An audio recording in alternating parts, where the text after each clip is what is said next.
بسم اللہ الرحمن الرحیم۔ کبھی کبھی یہ دکھاوا کرنا ضروری ہوتا ہے کہ تمہاری کشتی ڈوبنے والی ہے تاکہ وہ تمام لوگ اس سے چھلانگ لگا دیں جو تمہارے ساتھ رہنے کے حقدار نہیں۔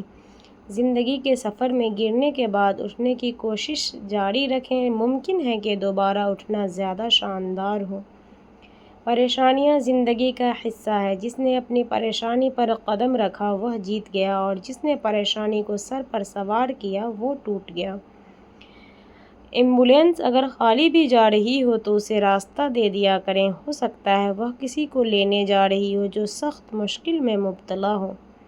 جمعہ مبارک۔ اے بلندیوں کے بادشاہ، ہمارے دلوں کو شیطان کے شر سے بچانا، صرف اور صرف اپنی رضا کا غلام بنانا۔ اے رب پاک، ہم سب کو ہمیشہ خوشحال اور آباد رکھنا۔ آمین ثم آمین۔ الحمدللہ، لاکھ لاکھ شکر ہے میرے اللہ تعالیٰ کا جس نے ہر حال کا سامنا کرنے کی ہمت دی۔ میرے نبی کے آخری الفاظ تھے، میری امت نماز نہ چھوڑنا۔ بعد میں بیٹے بڑے ہو جاتے ہیں، کم بولتے ہیں، زیادہ سوچتے ہیں، تھک جائے تو کسی کو بتاتے نہیں۔ بعد میں بیٹے سمجھ جاتے ہیں کہ اگر ہار گئے تو پورا گھر خاموش ہو جائے گا۔ ہر رشتے کی ایک عمر ضرور ہوتی ہے مگر وہ عمر ہم خود طے کرتے ہیں۔ اپنے رویوں سے، اپنے الفاظ سے، اپنی نیتوں سے اگر خیال رکھا جائے تو رشتے عمر بھر ساتھ دیتے ہیں اور اگر نظر انداز کیا جائے تو وہی رشتے لمحوں میں ختم ہو جاتے ہیں۔ زندگی میں ایک بات ہمیشہ یاد رکھیں کہ مکھن لگانے والوں کے ہاتھ میں چاقو بھی ہوتا ہے۔ اکثر لوگ جو ہمیں کہتے ہیں کہ گھبراؤ نہیں، میں تمہارے پیچھے کھڑا ہوں، وہ بالکل صحیح کہتے ہیں۔ وہ ہمیشہ ہمارے پیچھے ہی ہوتے ہیں، ہمارے ساتھ نہیں۔ میں نے دیکھی ہے جھلک برے وقت کی، یہ جی جی کرنے والے بھی تو پر اتر آتے ہیں۔ جہاں سب ایک دوسرے کی جھوٹی تعریفوں میں مصروف ہو وہاں ایک سچا انسان سب کو زہر لگتا ہے۔ ہم ساری محبتیں چھوڑ کر اللہ کے پاس نہیں جاتے بلکہ اللہ ہمیں دنیا کی ہر محبت کی حقیقت دکھا کر آہستہ آہستہ اپنی طرف بلا لیتا ہے۔ کچھ دل ٹوٹتے ہیں تاکہ انسان صرف اپنے رب سے جڑ جائے۔ میں نے دیکھے ہیں مشکل میں بدلے ہوئے لہجے، میں نے ہر بار ساتھ دیتا صرف خدا کو دیکھا ہے۔ لفظ کبھی ختم نہیں ہوتے، بولنے کی خواہش ختم ہو جاتی ہے۔ جوانی عبادت کے لیے ہے، عیاشیوں کے لیے نہیں۔ جوانی ایک سجدہ بڑھاپے کے سجدوں سے افضل ہے۔ خدایا مجھ میں کسی چیز کی حاصل کرنے کی قوت نہیں سوائے اس کے جو مجھے عطا کرے، اور کسی چیز بچنے کی سکت نہیں سوائے اس کے کہ جس چیز سے تو مجھے بچا سکے۔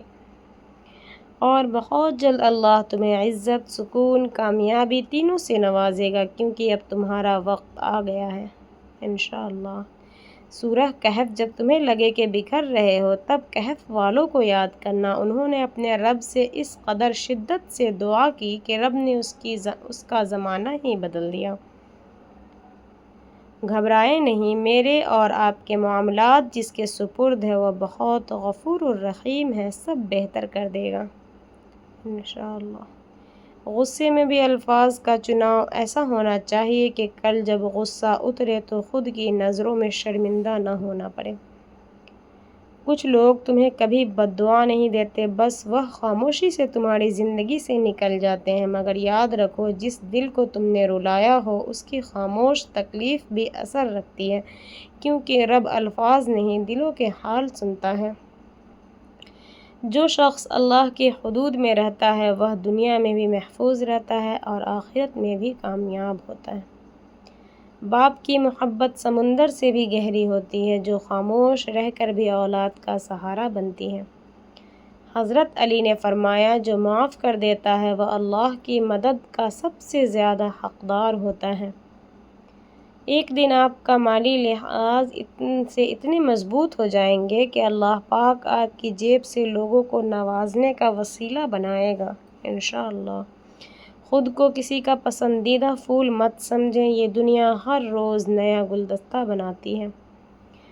بہو کا لباس۔ اگر کسی گھر کا معیار اور وہاں کے لوگوں کا اخلاق دیکھنا ہو تو ان کے گھر کی بہو دیکھو۔ اگر بہو خوش لباس، پرسکون اور مطمئن ہے تو یہ اس بات کی نشانی ہے کہ وہ گھر اور وہاں کے مکین، اچھے اور باوقار لوگ ہیں۔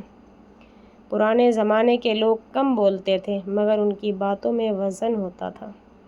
دنیا میں ہر انسان اپنے مطلب کی حد تک وفادار رہتا ہے۔ جہاں مطلب ختم وہاں وفاداری بھی ختم۔ جانتے ہو سب سے مضبوط لوگ وہ ہوتے ہیں جو دنیا سے زخم کھانے کے بعد بھی اپنے اندر کی انسانیت کو مرنے نہیں دیتے۔ کتنا مشکل ہوتا ہے ان لوگوں کی لاپرواہی برداشت کرنا جن کی طرف سے ہمیں ہمیشہ یہ گمان ہوتا ہے کہ وہ ہمیں کانٹا بھی نہیں چبھنے دیں گے۔